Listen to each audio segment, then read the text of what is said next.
Welcome to the Wisdom for Life podcast with David Baker. David was a former paratrooper in the 82nd Airborne Division and for over 30 years has been a preacher. He has written 5 books and is an Amazon #1 best-selling author. He is the chaplain at the county jail, pastors a church, and is the father of 11 children. Yes, 11. This podcast is here to give you wisdom for your family, your marriage, your children, your finances, your health, and your life. And now, the host of Wisdom of Life podcast, David Baker. Hello and welcome, David Baker, your host for the Wisdom for Life podcast. As always, we are glad you're here. And this is Wednesday, right before Thanksgiving. I want to let you know, a little housekeeping. We will not have a podcast Thursday of Thanksgiving and Friday after Thanksgiving.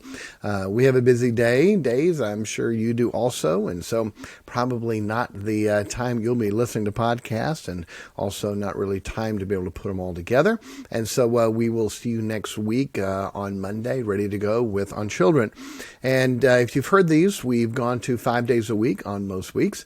And Monday is for children. Tuesday and Thursday are a short little wisdom for the day, short little thought, about 5 minutes or so. Wednesday is the regular one. That's where you get the introduction and the intro and outro, as it's called. You get the jokes. We learn you something we love, something we hate, a quote, Bible trivia, all that, and a lesson. That's on Wednesday. Then on Friday is marriage, family, children with my wife. So that's our schedule, and it's been going well and keeping up with it. So, but we want to have a very special one for you today. So if you have a question for us, we need to do another one again, askpastorbaker@gmail.com. So send any questions to us there. And then you can, wherever you listen to podcasts, please give us a good review and share it with your friends. If you find an episode, boy, this is helpful, this would be good, feel free to do that. Then YouTube channel, Wisdom for Life Podcast, if you want to watch on video, or Rumble, the same thing. Website, wisdomforlifepodcast.com. And then if you want to follow us at David Mark Baker. You can follow there. All right, so we're going to jump in and learn you something. You ready? Here you go. How many ridges are there on a side of a quarter? What do you think? On the side of a quarter. Go ahead and guess. Okay? Are you ready? 119. 119. On a $50, 150. On a dollar coin, 198. On a Susan B. Anthony, 133. But just remember the quarter one, so you have some trivia. You can go ask people, hey, how many ridges are on a quarter? I bet you don't know. Don't bet them. But anyway, see how close they get. 119. You can sound smart, like you counted them all, okay? Or you can say, nope, I heard it on a podcast. So, all right, 119 ridges on a quarter. Thought that was fairly interesting. We ought to learn something every day. Hopefully that you did. All right, so a joke. This is not the funniest. Really, you're telling us before it's not that funny. Well, it's Thanksgiving week, and it's a Thanksgiving quote, poem, story, sort of joke. I thought it was cute, okay? So it's a Thanksgiving poem, first poem that we've given on the Wisdom for Life podcast. But it's about a turkey, and so I thought it was cute enough to be able to read. So here we go. Are you ready?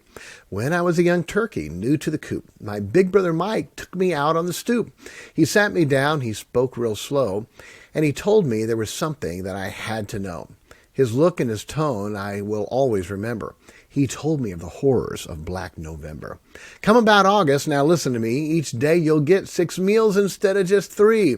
And soon you'll be thick where once you were thin. You'll grow a big rubbery thing under your chin. And then one morning when you're warm in your bed, will burst the farmer's wife and hack off your head. Then she'll pluck out your feathers so you're bald and pink and scoop out your insides and leave you lying in the sink. And then comes the worst part, he said, not bluffing. She'll spread your cheeks and pack your rear with stuffing. Well, the rest of the words were too grim to repeat. I sat on the stoop like a winged piece of meat. I decided on the spot that to avoid being cooked, I'd have to lay low and remain overlooked. He began a new diet of nuts and granola, high roughage salads, juice, and diet cola. As they ate pastries, chocolates, and crepes, I stayed in my room doing Jane Fonda tapes. I maintained my weight of 2.5 pounds. I tried not to notice when the bigger birds laughed. But 'twas I who was laughing under my breath as they chomped and they chewed even closer to death. And sure enough, when Black November rolled around, I was the last turkey left in the entire compound. And now I'm a pet in the farmer's wife's lap. I haven't to worry, so I eat and nap. She held me today while sewing and humming. She smiled at me and said, Christmas is coming. All right. Did you like that? So, anyway, I thought it was cute. Not the funniest thing, but hey, that it's Thanksgiving week. You can have a poem like that. I thought you'd enjoy it. All right, things I love. Hey, it's a natural Thanksgiving. Giving thanksgiving to God, what a wonderful blessing that is, and enjoying the blessings that God has given us. Family, the blessings of food, home, fellowship, all those blessings, what a great thing that is. Things I love, simply people who are not thankful. By the way, Romans 1, that's the downfall of man. Before you get to all the horrible things, it says, neither were they thankful. Boy, God has been so good to us. Everyone should think of multiple things about which to be thankful. The jail, I taught a class today at the jail, and all right, who's got a blessing? It's amazing how many times they will say, God woke me up this morning. And for some of them, that may be it. God woke me up this morning. Hey, they're going to jail. Some of them have a life sentence, not much to look forward to, but they're still thankful. God woke me up this morning. So, pretty good. All right, quote for the week. My favorite quote, Abraham Lincoln said, remember, not everything you read on the internet is true. Okay, you can judge whether he actually said that. Thanksgiving quote, Roy T. Bennett said, be thankful for everything that happens in your life. It's all an experience. It's all an experience. Even those bad things, be thankful for them.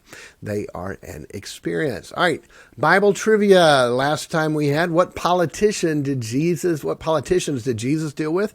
Herod and Pilate. Okay, Bible trivia for this week. You can email the answer to askpastorbaker@gmail.com. Who did the Apostle John kneel down to that told him to stand up? He was his fellow servant. Who did the Apostle John kneel down to that told him to stand up? He was his fellow servant. Okay, so if you got that, email that in. All right, the lesson for today.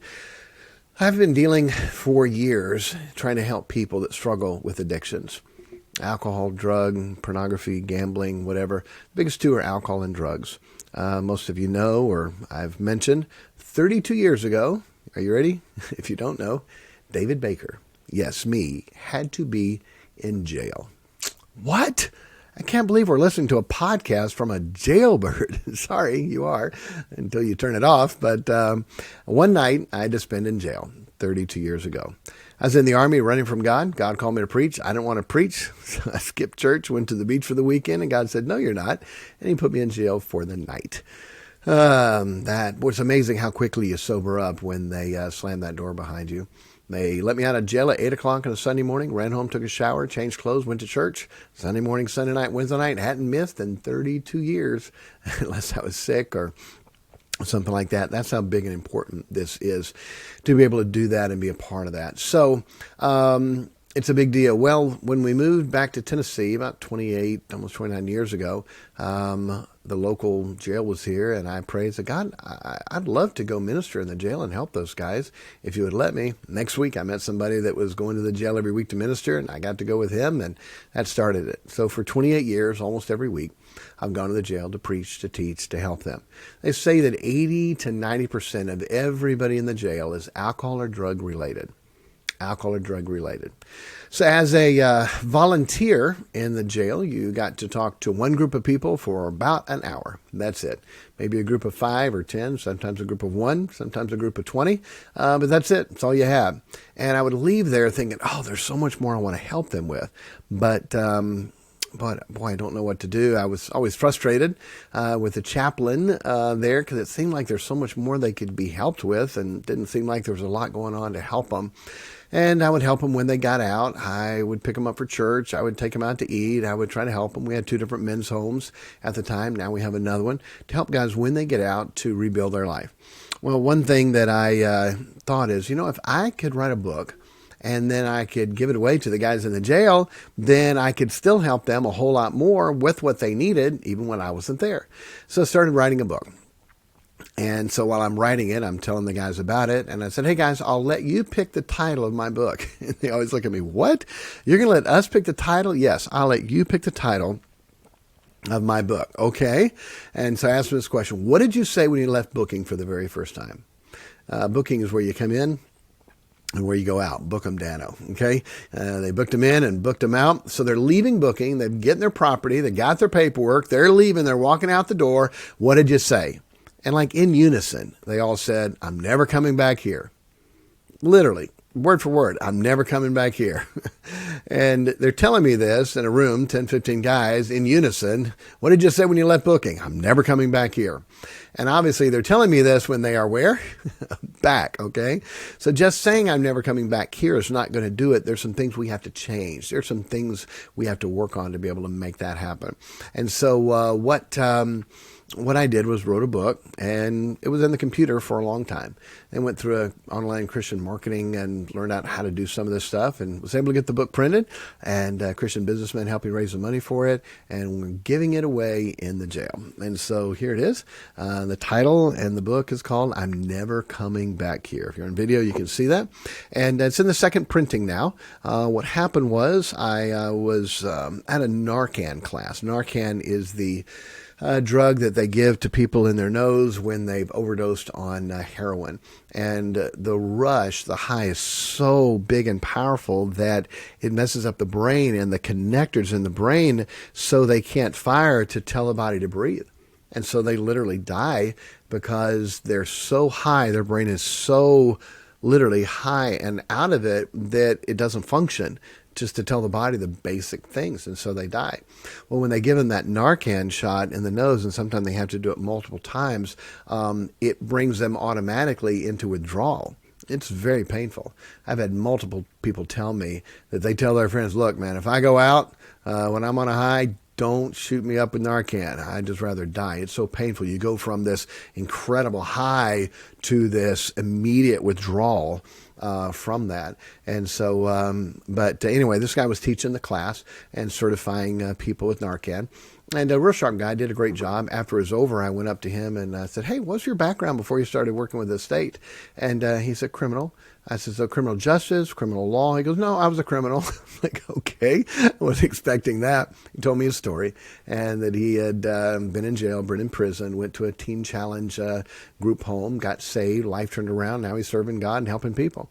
He's not working for the state anymore now. He's running a men's home called the Mosaic in Tennessee. And good guy. And so I gave him a copy of the book that I had written, and he read it. 2 weeks later, he let us know. He said, man, that book was amazing. He said, that is exactly what every guy needs in jail. He said, if you turn that into a class, into a course, I'll try to help you get it in every jail in the state.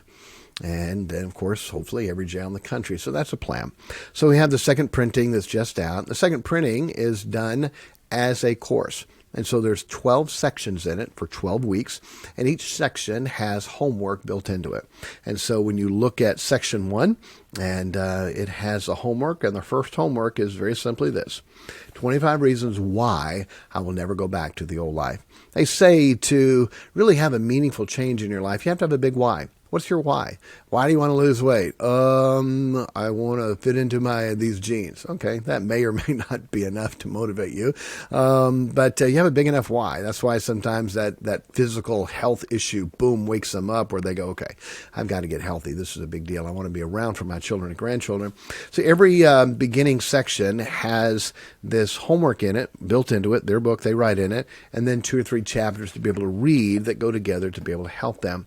And so the second printing's done. We're teaching the class in the jail right now. I'm teaching 2 different classes back to back of this book, and we've also taught it in the women's section. And now we're working to get it in other jails and different people that can teach it.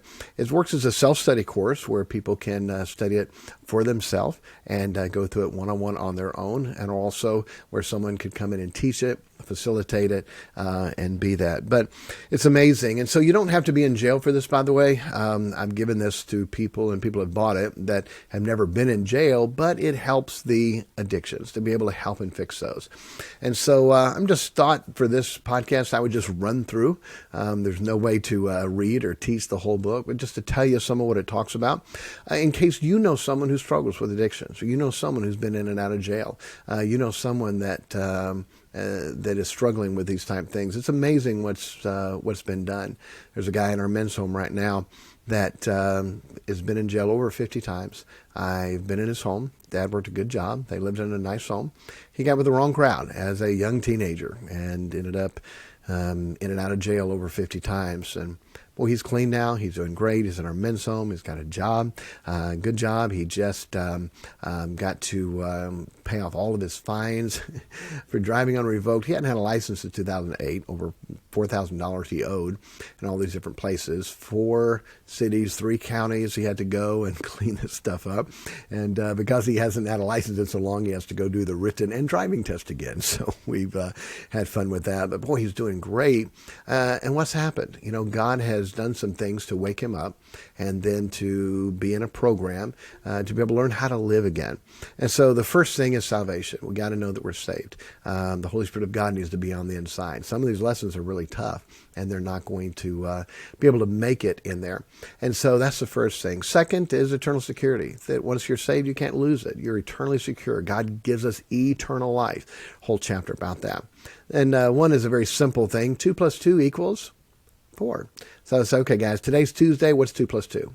4. All right. Tomorrow on Wednesday, what's 2 plus 2 going to be? They look at me like, all right, you lost it, preacher. What's wrong? 4. Oh, okay, good. On Thursday, what's 2 plus 2? They're getting like, all right, this is stupid. And they say 4. I said, you mean every day 2 plus 2 is going to be 4? Yes. Oh, okay. Let me help you. Different scenario. Alcohol plus drugs equal jail. Bad women plus bad friends equals what? Jail. Every time? Yeah. Eventually it's going to equal jail. The definition of insanity is doing the same thing over and over, expecting different results. No one argues that 2 plus 2 is 4 every day of the week. But for some reason we think alcohol and drugs is not going to equal jail this time. Hey, 2 plus 2 is 4. Okay, we talk about alcohol, go through the Bible, what the Bible teaches about alcohol and how we should stay away from it and have it not to be a part of our life at all. And then drugs, what the Bible talks about drugs, how we're deceived by sorceries, and go through that. Then help them to know that they're not as strong as they think they are. They need help. They need God to be able to help them with this. To help them to know when there's a question or a problem, you go to the Bible for the answer. When Satan attacked Jesus, he quoted the Bible, and that's what we're supposed to do.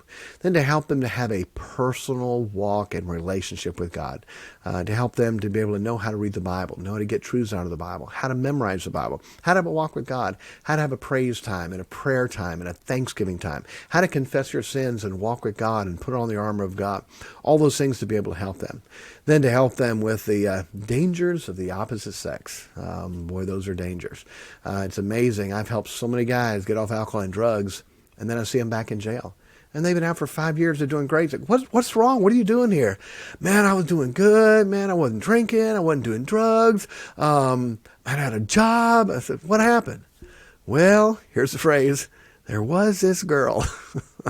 There was this girl. Man, if I had a dime for every time someone told me there was this girl, boy, I'd be wealthy. There was this girl. Well, we want you to be married and find the right one. But boy, messing around with the wrong ones is the quickest way to bring you back to jail, bring you back to alcohol, bring you back to drugs. It's amazing how we don't see that. We think that's okay. God says marriage is honorable and all, and the bed undefiled. What does that mean? 2 people that are married can do anything together that they want to do. But whoremongers and adulterers, God will judge.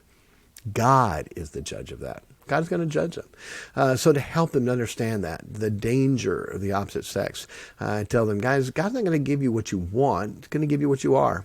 I asked this question today in the class. I said, all right, guys, if you got a girl that equaled your morals, if you got a girl that was equal to your morals, what would you get? Boy, you should have seen the faces, the smiles, the drop head, go, oh man, I wouldn't want that. Exactly. God's not going to give you what you want. He's going to give you what you are. So if you want a good girl, then you better become a good guy. If you want a pure girl, you better become a pure guy. And God can help you with that. Beautiful, beautiful thing. Also helping them with pornography and how the devil's taken this beautiful thing of a marriage, intimate relationship, and perverted it, and all the perversions of the world that so mess people up. Help them how to find the right spouse, what to look for. Teach them on that. Teach them about lying. When you start lying, boy, you have a life that's just going to bring you down. And I tell the guys, look, if you sin, fall, mess up, I'll help you. But if you lie, I can't help you. Now we're enemies. I got to catch you doing wrong. You got to not get caught. Now we're enemies. I can't help you. I would rather you blew it and said, look, preacher, I blew it. I messed up. Good. Now I can help you to rebuild after that. Then if you lie to me, I can't help you. What a big deal that is. One of the most important things we teach on is anger and bitterness. Anger and bitterness. It gives Satan an edge. It gives him an advantage over us. It's such a big deal. So many people we deal with have been abused. They've been messed with by somebody.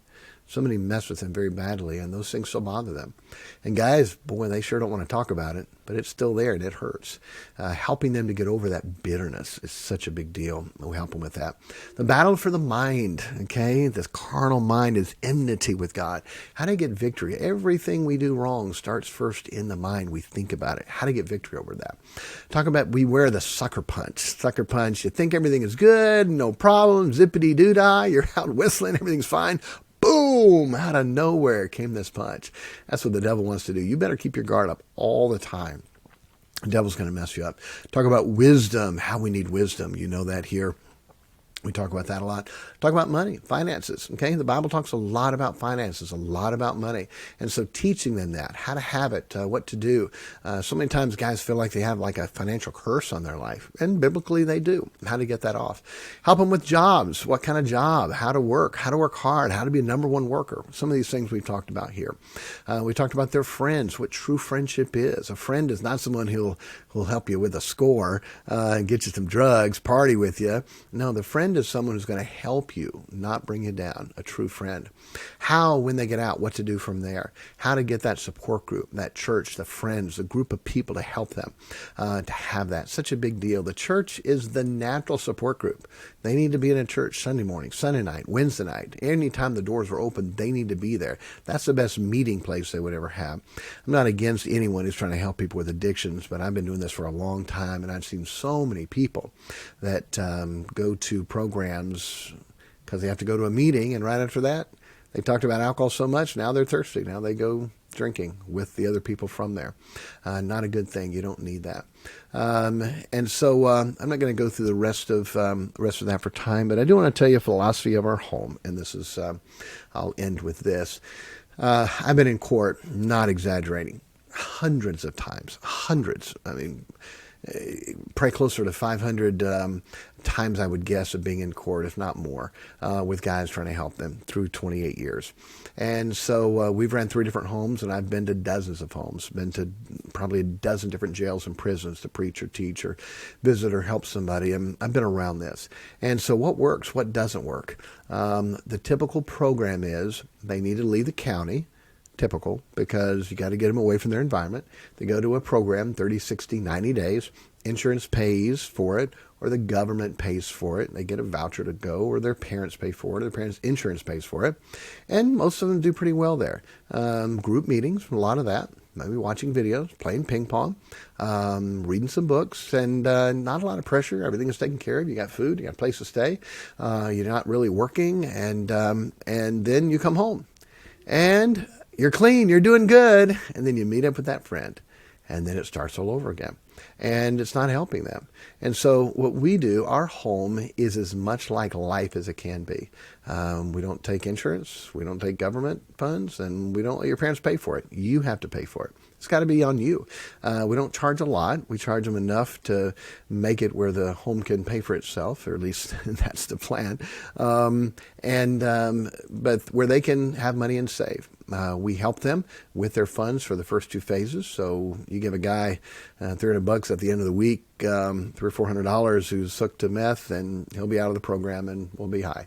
And so we help them in the first couple of phases with that, and help them with life. Sunday morning, Sunday night, Wednesday night church, devotions every night, accountability, drug test, alcohol, but help them to get a job and to rebuild life where they're at. And program's 6-8 months, could be a year if they want it to be. We teach them this book Monday night to go through it. We have a faith-based Christ-centered addiction program on Friday, and they do journaling and also different homework that they've got to do, challenges to report on that. And so, and it's amazing how God is working and changing their life. It's incredible what God's doing, and to be able to see what's going on there. And I've talked to different DAs, lawyers, judges about this, and explained to them that when they graduate, tell them everything that we've done. When they graduate, listen, it's so big, they keep the same job. They keep the same church. They keep the same mentor. They keep the same pastor. They keep the same friends. They keep the same schedule. The only thing difference is, instead of living here, now they live here. Instead of sleeping here, they sleep there. That's it. Their support group, their schedule, their life is all blessed and good and the same. The only thing that changes is they sleep one place instead of another. That's it. The consistency that has got them successful, they keep it. They don't change those things. When guys are in another county in a program and they leave and everything changes, there's no stability. There's no support. We haven't taught them how to live in temptation, live with addictions, live with people that are going to be able to offer, live where they see and there's an opportunity to use if they want to help them to say, you know what, I don't want that anymore. I'm done. And so that's what we do. I'll talk about this more sometime, and I don't want to make this too long. But a gift I want to give you, if you would like it, I'll give you a full digital copy of the book. Okay, it's about 200 pages, a PDF. Email me, askpastorbaker@gmail.com. And whether you've ever been in jail or ever struggled with addiction, even if you haven't, there's some great things in this book to be able to help you. But especially if you know someone that has, you can go to neverbackhere.com and order copies if you would like to.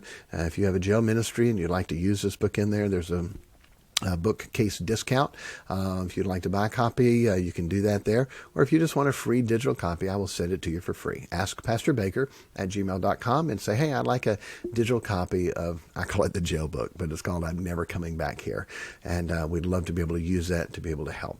There are 3+ million people in the United States incarcerated in the system, probation, parole, just a revolving door cycle, coming in, coming out. And we want to change that. I'd love to have this course in every this course and book in every jail, every prison in the country, to have a chaplain who works with them to help facilitate this, to help them to have a phased program where they're going from in jail to here, to step, to be able to make it. We start out strict and then give them more freedom as they've proven and they learn how to handle that. It's a great system and great program. So pray for us. If you ever want to support a ministry, I don't take a dime from it. My son works with me. He doesn't take a dime from it.